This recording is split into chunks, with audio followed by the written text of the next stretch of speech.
Fala pessoal, então hoje eu vou falar do fundo XPPR11 que vem enfrentando diversos problemas. Um tempo atrás fiz um vídeo sobre ele, mostrei que ele estava vendendo alguns imóveis para pagar suas dívidas, que ainda continua altíssima, fora que o fundo imobiliário tem mais de 45% de vacância.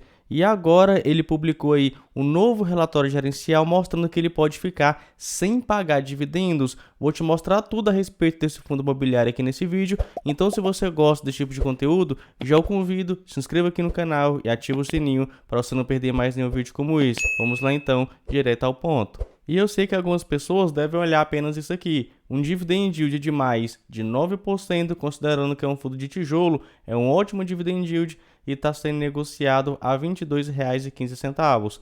Quando a gente compara com seu valor patrimonial de R$ 70,31, vimos aqui um PVP de 0,31, ou seja, 69% de desconto frente ao seu valor patrimonial. Então muitas pessoas olham apenas isso, né? O seu desconto e também o seu dividend yield. Mas veja que no último ano o fundo já acumulou uma desvalorização de mais de 50%. Isso já mostra que o fundo imobiliário deve estar enfrentando alguns problemas, e nesse vídeo eu vou elencar alguns problemas que o fundo imobiliário vem enfrentando. Mas primeiro vamos conhecer ele, né? Temos aqui que ele teve seu início em dezembro de 2019, então ele foi constituído um pouquinho antes da pandemia.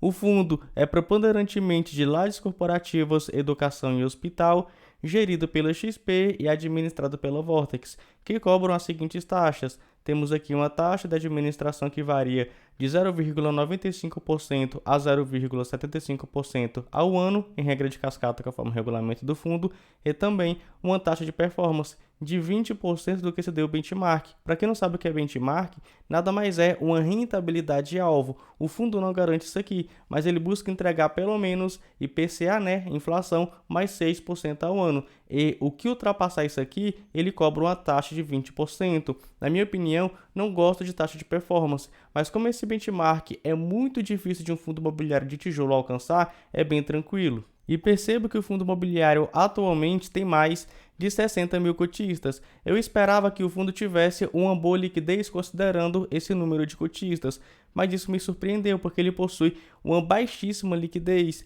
Repare aqui, que desde agosto de 2022 até agora, ele não possui um volume médio diário de negociação acima de R$ 1 milhão. Na minha opinião, para um fundo ter uma boa liquidez, é de R$ 1 milhão para cima. Então, no último ano, esse fundo aqui está deixando isso a desejar, porque ele possui poucas negociações. E um dado bem interessante também é que, olha só, como eu disse, ele foi constituído um pouco antes da pandemia. E geralmente, todo fundo imobiliário, quando é constituído e é jogado no mercado, muita gente acaba comprando, sem ter aí o mínimo de informação do fundo imobiliário, e faz com que ele dispare. Então, aqui, logo no início, o fundo imobiliário vencia o IFIX, vencia o CDI e também o IPCA.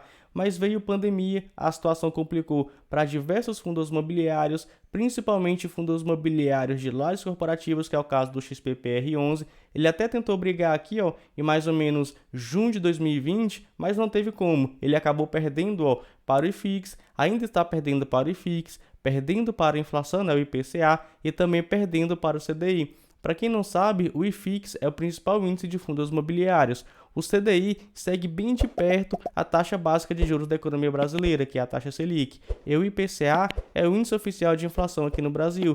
Então veja que praticamente desde 2020, né, desde o início da pandemia, o fundo imobiliário vem perdendo para esses três índices. Quanto à carteira dele, 97% estão alocados em imóveis, até porque é um fundo de tijolo do segmento de lajes corporativas, e 100% dos seus contratos são típicos. E repare que atualmente o fundo imobiliário possui participação em 3 imóveis, todos eles localizados em São Paulo, sendo 2 em Barueri e 1 em São Paulo. Um tempo atrás eu gravei um vídeo do XPPR11 falando que ele estava vendendo participações dele aqui desse imóvel, esse aqui do meio. Quanto às informações de contratos, temos aqui o seguinte: o fundo imobiliário possui 14 inquilinos, sendo 20% da receita vindo da Shopee, 13% da Merck, 10% da Uber, 12% da Cielo, o restante bem distribuído nos outros 10 inquilinos. Quanto aos setores aí desses inquilinos, aqui é bem diversificado. Temos aqui comércio eletrônico, tecnologia, serviços financeiros, industrial e diversos outros. Quanto à correção dos contratos, temos dois índices de inflação, 40% IPCA e 60% IGPM. Quanto ao vencimento, temos aqui que 88% dos contratos vão começar a vencer de 2025 em diante. Mas olha só, a vacância física do fundo imobiliário atualmente está em 46%. Então, realmente, esse fundo aqui está enfrentando diversos problemas para reduzir a vacância. Você pode ver que ele vem com essa vacância alta há bastante tempo. E aqui ele só diminuiu porque ele vendeu participações dele de outros ativos que estavam vagos. E lembrando que ele vendeu esses ativos para pagar algumas dívidas que continuam altas. Vou te mostrar aqui o cálculo.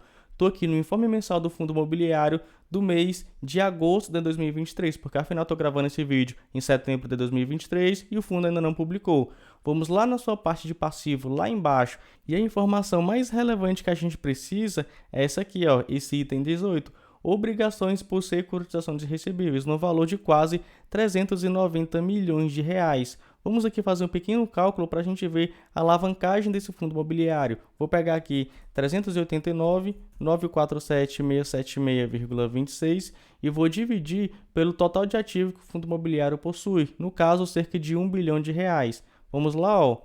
1 bilhão, 8 milhões, 223 mil. 461,82. Vou multiplicar por 100 para achar um percentual. Temos aqui uma alavancagem de mais de 38%. Na minha opinião, para um fundo imobiliário ter uma dívida tranquila, ele não pode ultrapassar os 20%. E veja que está quase o dobro, né?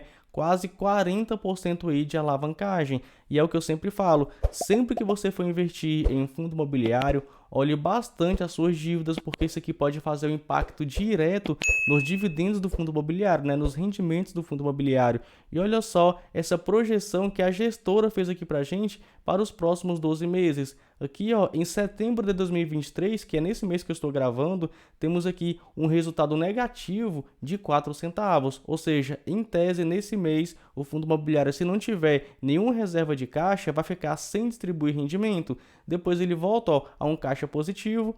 Mas olha só uma coisa interessante, em junho de 2024, cara, ele tem um resultado negativo de 26 centavos, em julho de 26 centavos. Isso porque até o momento ele está pagando aí 2 CRIs, olha só, cadê? Vou te mostrar aqui embaixo. Marquei aí para você ler na calma. As despesas financeiras CRIs até o mês de maio de 2024 decorrem do CRI Itaú E1 e do CRI Itaú E2. E a partir do mês de junho de 2024, que foi essa lapada negativa aqui, temos aí os 2 CRIs que ele já vinha descontando e mais 2 que ele ainda tem que pagar, ó.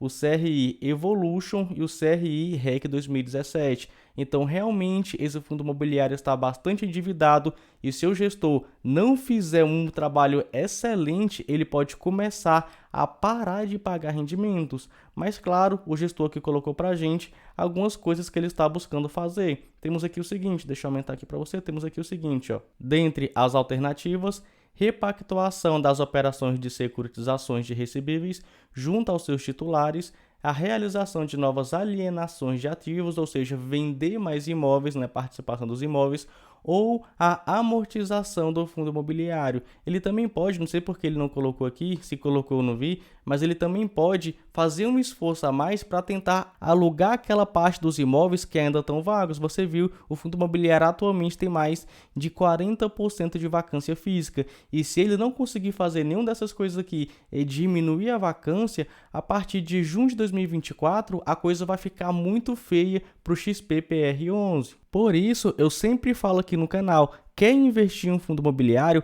analise o fundo imobiliário por completo, analise a qualidade e a localização dos imóveis que o fundo imobiliário possui participação, veja a quantidade de inquilino, veja a vacância, veja aí também a questão da dívida do fundo imobiliário, veja se a gestora está fazendo um bom trabalho, porque tudo isso vai impactar diretamente nos dividendos do fundo imobiliário, na cotação do fundo imobiliário e também no seu bolso, e você pode acabar perdendo dinheiro investindo em um fundo imobiliário que você não conhece os pormenores. Claro, podemos ter aí uma excelente oportunidade com fundo imobiliário bem descontado. Você pode aproveitar essa oportunidade se você quiser, mas saiba que esse fundo imobiliário atualmente está em um risco altíssimo. Bem, é isso. Não se esqueça, se você gosta desse tipo de conteúdo, se inscreva aqui no canal e ative o sininho para você não perder mais nenhum vídeo como esse. Lembrando, este vídeo não é recomendação de investimento, é apenas a minha opinião. Fico por aqui e nos vemos no próximo vídeo.